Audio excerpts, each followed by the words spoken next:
Hello and welcome to your first day of Fleet Week. It is Friday the 17th of May. For some reason in my notes it says December. I don't know why. First day of Fleet Week. We've got RSI, we've got Origin, we've got Consolidated Outland. Fleet Week has begun. I'm using an avatar that looks a bit like me. And let's jump into the Invictus Hall and have a look at some of the cool stuff. We're in the Bevic Convention Center. Let's see what's on the floor. Well, we know that there's going to be the Polaris. Whoa. Oh, there appears to be a lot of people in this elevator. Is this true of all elevators? Oh, it's this.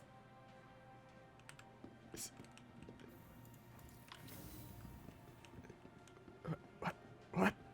Big old Expo Hall. That's what we're going to be running into. I am very excited for day one of Invictus Launch Week 2024. I had to remember what year that I'm in. I've got the beautiful Polaris in the middle, slowing down my PC as it loads, which is a pretty impressive feat. And what have we got over the convention center? Oh, we got some stuff in the Holo Suite. Got the Zeus, the Perseus, and the Origin G12. We're going to be running around the Expo Hall, having a look at all of this cool stuff. Well, let's start with the Polaris. Polaris, big old Corvette. So this is sort of a torpedo Corvette. I say torpedo. It's very focused on combat. It's very military focused. It's got room for a ship on board. It's got room for a vehicle on board. You can take a load of cargo.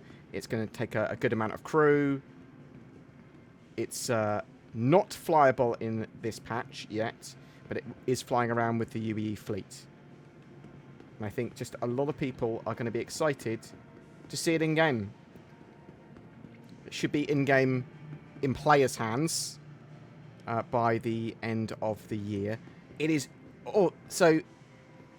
I'm not sure if it's because there's quite so many people around, but I am getting hitching, which I have not had in Star Citizen for quite a while. Yeah, it's... not sure if it's because it's a big ship as well that's not finished and not optimized. That could also be it. But it is big. Now, it hasn't got an interior yet, so bear that in mind. But loads of turrets, big torpedo bay, big old multi-cruise ship. You want something that's a fantastic combat mission runner, and something that's going to be able to really sort of deal with other capital and large ships as well. This is sort of one of the ships that you might want to consider. It's available to purchase today. We'll have a look and see how much that has changed in value. We've got a Constellation. We've got the Constellation series. I think this is the Taurus, this one. Let's zoom in on that. Oh, that's the Aquila. Tequila. So this is the sort of exploration version coming with a Ursa rover and a P-52. Yeah. Cool multi-crew ship, one of the older ships in the game that's sort of seen some updates. Expected to get a bit of a gold pass in the not too distant future to make sure it's got all of its component bays and all that sort of jazz. You've got the... Is this the Andromeda? It's hard to tell which one is which at a glance. So this is the Taurus here. Oh, got a bit of lag. So Taurus is the cut-down cargo version. Loses one of its turrets, I believe.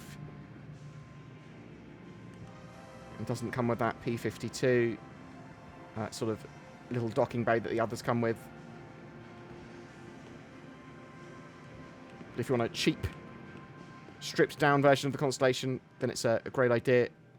And they're just fantastic mission-running ships. If you want to run it with a small crew of like 3 to 5 people, Constellation is a great choice. You've got the Andromeda, which is sort of the more combat version.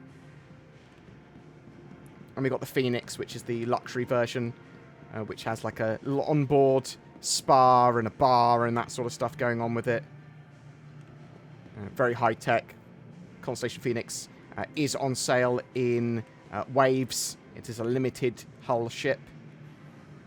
But you've seen the Constellations before. you know what they're about. Let's run into the other hall over here. So in one of the little connector areas, we've got the F8 Lightning, which is on display. I have one of these. It is my favourite sort of little combat fighter. I say little. It's a big, heavy fighter. But we're going to be running into here to see what is available in this hall. I like the little scenics that they've got running. They're pretty cool. Yeah, first time I've had sort of hitching problems for ages in Star Citizen. So we got the Mustangs, or at least a couple of them. And then we've got Argo, and we've got some Origin ships in here as well. Okay, so we've got the Mustang Delta. This is basically a combat version of the starter ship, and it comes with missile pods on its wings. These wings fold down, but yeah, it's got a load of guns for a starter ship, and some missile pods, which are effectively dumb firing. And this is also the Delta. So 2 Deltas. If you're going to go for a combat ship, I would go for something else. In my opinion, it's something I'd get in game for sure, but I wouldn't buy it with real money. So we got the Argo SRV here. I briefly thought it was the Mole, but there's the giant tractor beam on the back. So if you want to tow vehicles, if you want to aid with salvage and mining, that's the sort of thing that the Argo SRV is going to allow you to do. It's going to allow you to get involved with those sort of mechanics. But yeah, it's multiple of these can sort of get together and create a tractor bubble around a larger ship as well as the idea. But if a ship's like damaged, needs hauling back to effectively what would be a dry dock, then you want the SRV for that. We've got the couple of the Argo MPUVs here. Now, we've got the sort of cargo variants. We've got the passenger variants. And then we've also got the new tractor variant. So it's got a little tractor beam on the back, and it can sort of put a cargo crate here, is the idea. Now, what's going on here? Oh, it's just the actual components. Okay, so you've got access to the components there. Cool. But yeah, so tractor beam, sort of cool little ship. Going to be super useful when you're managing cargo. See lots of NPCs with it. Oh god, 2 tractor beams. Tractor beam on the front, tractor beam on the back. That's what it looks like. Okay, cool. And then we've got the 325A, in fact. So the combat variant of the 300 series. Cool, sort of semi-luxury fighter. So I actually learnt the game in the old version of that. And then you've also got a 125A, which is the combat version of the 100 series starter ships. I mean, I just think there's better choices. If you wanted any of these ships, there's probably a better choice. Their sort of cost. Something to get in game for sure. And let's have a look around the rest of the Expo hall. Hitching seems to have stopped happening quite so much, which is good. I'm not sure if it's because it's loading so much stuff or not, or if it's just a bug in the latest 3.23.1 build. I just wanted to have another quick look at the Polaris as we run by it. And we will be taking a look in a separate video at the Polaris flying around in space, talking a bit more about it, and doing an Idris internal tour. Very cool ship. And we're running right over to the other hall, which I think is full of RSI stuff. Right, what have we got in this other hall then? So we've got an Aurora LN, assumedly. So the sort of Legionnaire version of the Aurora. It's got missile pod on it. It's got 4 guns rather than 2. It's a combat version of the starship. To me, bleh, much better choices. For pretty much anything you want to do. I think they should actually compress all of the Auroras down into a single Aurora and then just have the hard points to be able to make it into the others. That's what I would do. Because there's tons of Auroras for very little reason. We've got the Mantis. Now, the Mantis is a cool ship because it is an interdictor. Quantum interdictor. It basically quantum dampens and quantum snares you, is the idea there. So prevents your quantum drive spooling. And pulls you out of quantum as well. Look at these people. I love the effort people have gone to make their characters now. It's much more awesome. Very, very, very cool. Right, so we've got the Ursa rover here. So Ursa rover, relatively sort of robust. Take a few shots, get some people in the back, drive around. It's your standard 6-wheeled planetary transport. You've got your Lynx version over here, which is the sort of more luxury version, with a little window out back, and sort of a couple of people can be taken around in luxury. Cool. Let's grab this. Thank you very much. I'll see you later. So we've got some champagne. I'll be using that later. And then we've now got the new medical Ursa, the Medivac Ursa. So why is this one cool? Well, it's still got a gun on top, which is pretty awesome, with 2 size 1 laser gatlings. That's what it looks like.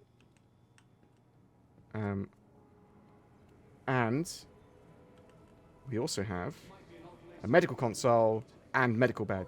And this medical console allows you, along with all the other tier 3 medical beds now, to set your respawn point to a tier 3 bed. Bam. You can now respawn within 20 kilometers of your tier 3 bed. That's a change in 3.23.1. Some people are annoyed about it. Some people really love it. It's very likely to be temporary until they evolve it a lot more. Obviously, we've got Death of a Spaceman, a load of other stuff happening. So, but a very cool vehicle, one that you might want to put in a lot of ships now, because you can go, oh, that technically gives me a respawnable medibed, and it actually gives me a respawnable medibed. Over here, we've got the Scorpius and the Scorpius Antares. So, Scorpius, it's basically an X-Wing. At the moment, it doesn't look like an X-Wing because its wings haven't folded out. But it's a cool heavy fighter with the gunner. And you've got a pilot, got a gunner. The gunner basically controlling the big turret on top. So it's got quite a few pew-pews. And then you've got the Antares, which has an EMP and a quantum... Is it a dampener? It's a dampener. So very good at sort of disabling targets, making sure they can't get away. Very, very cool. A lot of people are going to like these. Fantastic heavy fighters. It's at the moment, I believe your gunner, effectively, drops the turret. So in the Antares, you have to use the EMP and the dampener from the second seat at the moment, which doesn't make a huge amount of sense and quite boring for that person compared to actually being a gunner. I'll see if that evolves in the future. Right, let's go have a look at the downstairs. So coming down into the Holosuite area, we've got the Zeus Mark II. I'm expecting this to be in-game, at least one of the variants of it, in Alpha 4.0. We'll have to see if more of the variants turn up. Multi-crew, sort of various different versions, whether you want to do bounty hunting or cargo, combat and stuff like that. Very cool ship. A lot of people excited to see the Zeus Mark II. Got the hitching back, unfortunately. I do like to show off Star Citizen and all its glory, or all its problems. At the moment, a little bit of a performance issue. I've got the Perseus in the middle here. Perseus, one of my favourite ships. It is basically a sort of Corvette-sized brawler with sort of a lot of stamina. It's got very big gun on the top and bottom for just taking big pieces out of other large and capital ships. So very, very brawly. Really like to see it. And then we've got the G12 rover here as well. G12A, so the combat one.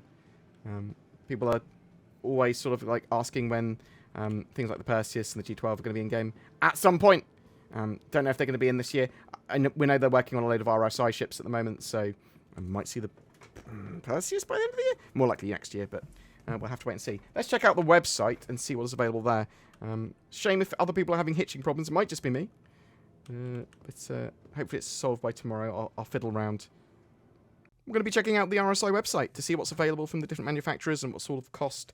So we've got the Ursa Medivac and the last chance to get the Polaris at its current price. Okay, that's good to know. So the Polaris hasn't gone up in price. Still going to be very expensive, though. The medical Ursa is available from $55 to $60, though. So $55 for war bond, $60 if you're buying it with store credits. And the MPUV tractor edition is tractor version is $35 to $40 again, $35 for the war bond. We've got the Apollo Medivac. Lots of people think the Apollo is coming real soon into the game. It's going to be a little while, in my opinion. I think it's something that's going to become next year now, sort of early next year maybe, but we'll have to wait and see. $275 for the Apollo Medivac, and you've got the triage version, which is $250. Yeah, people really, really want the Apollo. It's basically going to have two, on each side, there's a module that you can basically put in a load of tier 3 beds, a couple of tier 2 beds, or one tier 1 bed, and you can sort of set that up modularly, so you can have some tier 3s on one side and then a tier 1 on the other, or any mix of that sort of thing. So yeah, really cool way of making money from the medical gameplay is the idea with reception and all that sort of jazz, but also just great to support a fleet. Aurora LN, it's a slightly combat version of the sort of starter ship, $40, not my cup of tea. Got the Constellation Andromeda, $240. Its picture, it's disappeared, but it's okay. You know what it looks like because we just looked at it. The Andromeda is the sort of more traditional combat variant, comes with an Ursa rover, I believe, and a P-52. It's got the little docking port on it. Constellation Aquila, $315. It's the exploration version of the Constellation, and yeah, Constellations, they're going to allow you to do a load of stuff in game with a small crew. Very, very sort of general purpose. Even the sort of Aquila is pretty general purpose. It's just got more of a flair towards exploration with better scanners for that, and a longer range is the idea. You've got the Constellation Phoenix, $350. That is limited by Hull, so they only sell that in limited quantities, and it's in 3 waves. One started at 4 p.m. UTC when Fleet Week started, and they sell it again at midnight and then 8 a.m. And that's true of any limited ship sale. We've also got the Constellation Taurus, $200 for that stripped down version. So stripped down that it hasn't even got a picture, but it's sort of more focused on freight. It loses a turret and loses those sort of the P-52. I don't think it comes with an Ursa ? Then you've got the Lynx rover, $60. I think ground vehicles are pretty expensive for what they are. Get them in game would be my suggestion, but little luxury sort of vehicle. Got the Mantis, that's the interdictor sort of for quantum dampening and snaring, $150. I actually think that's a pretty cool ship. $675 for the Perseus. Shame that that's got a picture, but we did look at it a minute ago. So expensive. Get it in game. Polaris, $750. There are special upgrade options. So you can upgrade your ship to have 120 months insurance, or there's also a war bond upgrade version. 2 versions available. So $700 war bond upgrade version as well if you are so interested. Very expensive ship though. I love it. I think it looks amazing. Something I would suggest to get in game. Scorpius, that X-Wing, $240. It is heavy fighter, 2-seater.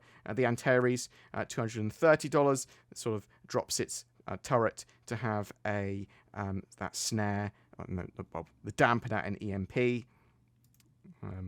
As a rover, $50. The Medivac, $55 to $60, with store credits.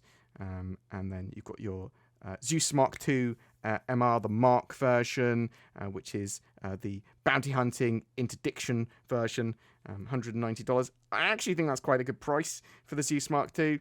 I think it's going to be very cool. Yeah, so that's what you've got from the RSI stuff. You've got some skins and some very expensive packs as well. Let's have a look at Origin and what we got from Origin. So a 125A, $60. not so into that sort of starter ship. 325A, $70. Some problems with the Star Citizen website at the moment. G12A, $65. Yeah, so not very much from Origin today, unfortunately. And then we'll look at Consolidated Outland.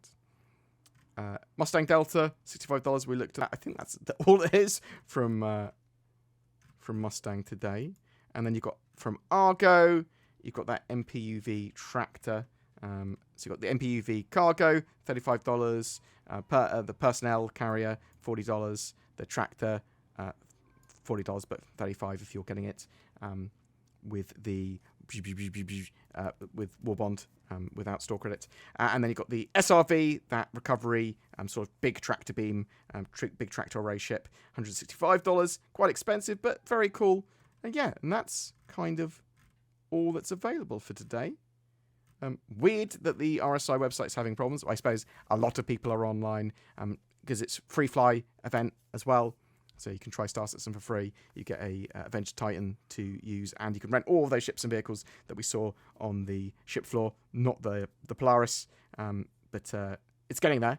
It's flying around with the UE fleet. There's an Idris tour as well. If you go to Space Station and wait for it, you'll see it around around little boards telling you where the UE fleet is. But check it out. Tell me if you're going to be buying anything today. On the 19th, a new set of manufacturers will come in, and a load of new ships will be available. So we'll be covering Fleet Week again then. You'll see us do a little bit of a sort of tour of the Idris and sort of following the Polaris at some point as well. But yeah, super excited for all this. Interested to know what you're buying, what you're not buying, and why. And some of these ships are incredibly expensive. Is it the time to get a Polaris, or are you just going to buy one in-game? Whatever your thoughts or questions, I would love to hear from you in the questions below, the comments below. My brain is fried, but hopefully yours isn't. And you should use NordVPN, which is the best darn VPN we advertise on the channel, nordvpn.com/BoredGamer. Click on the links below for that. Something else that's below, Tobii Eye Tracker. Or you can look left, you can look right. It tracks your eyes precisely, and your head. It's got really good precision head tracking for that. Natively supported in Star Citizen. Check out the links below for discount on that until the 20th of May. May in Star Citizen is about fleets and Fleet Week and flying with friends, and we've partnered up with Lunar Wolves, a Star Citizen org, to give away a fleet of ships. Commenting on any of my videos during the month not only gets you a chance to win a Spirit C1, but also a Constellation Andromeda, a Vanguard Sentinel, and a Corsair, courtesy of Lunar Wolves. They'll each be going out to a different winner chosen randomly from the video comments. But wait, there is more. Sign up to the Lunar Wolves recruitment page, link down below, for a chance for even more ships, including an RSI Polaris with lifetime insurance and a Hornet F7C Mark II. Winners of those will be selected randomly from eligible org signups. Lunar Wolves welcome all that share their passion for adventure and love of Star Citizen. You can learn more about them on their org page or at lunarwolves.org. If you would like to further support our channel, please like, subscribe, comment, share these videos. And if you'd like to go the extra mile, and I would love you to, please consider becoming a Patreon or clicking that join button under my videos. It goes a huge way in allowing us to make daily content and keep the channel going. You'll get some exclusive content from that as well. Anytime Zin and I can actually put it out, as well as help evolve the channel with polls and suggestions and that sort of stuff. Thank you so much for watching to the end, and have a great May. It's going to be a good one.